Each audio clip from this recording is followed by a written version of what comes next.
তোমার পবিত্র দ্বারপ্রান্তে আজ এক অতি তুচ্ছ ভিখারির আগমন। হে ভান্ডারী ধন, শীর্ণত, দৃষ্টি অবনত, অন্তর ভরা লজ্জা ও আশা নিয়ে আমি দাঁড়িয়ে আছি তোমার করুণাময় দরবারে। আমার চুলিতে নেই কোনো পুণ্যের পাথেয়, নেই গৌরব করার মতো আমল, আছে শুধু অপরাধে ভারাক্রান্ত হৃদয় আর সীমাহীন ভরসা তোমার দয়ার উপর।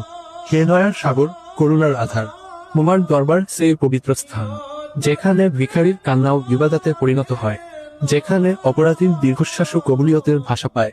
তুমি ভান্ডারের অধিপতি, তোমার দানে কোনো হিসাব নেই, তোমার করুণায় কোনো সীমারেখা নেই। এক দৃষ্টির রহমতেই তুমি নিঃস্বকে সমৃদ্ধ করো, ভগ্নপ্রান্তে দাও শান্তির আশ্রয়। হে ভান্ডারী ধন, এই গুনাহগার ভিখারি আজ তোমার দরজায় এসে দুনিয়ার সব দ্বার বন্ধ করে দিয়েছে, কারণ সে জানে তোমার দ্বার থেকে কেউ নিরাশ হয়ে ফেরে না। আমাকে দান করো এমন এক অন্তর যা সব সময় তোমার স্মরণে কাঁপবে, এমন এক দৃষ্টি যা তোমার রহমতের নিদর্শন খুঁজে নেবে সর্বত্র। আমার জীবনের অভাব নয়, আমার আত্মার শূন্যতায় তুমি পূর্ণ করে দাও। হে ভান্ডারী ধন, এই ভিখারির একমাত্র প্রার্থনা তোমার করুণার ছায়ায় আমাকে চিরকাল আশ্রিত করে রেখো।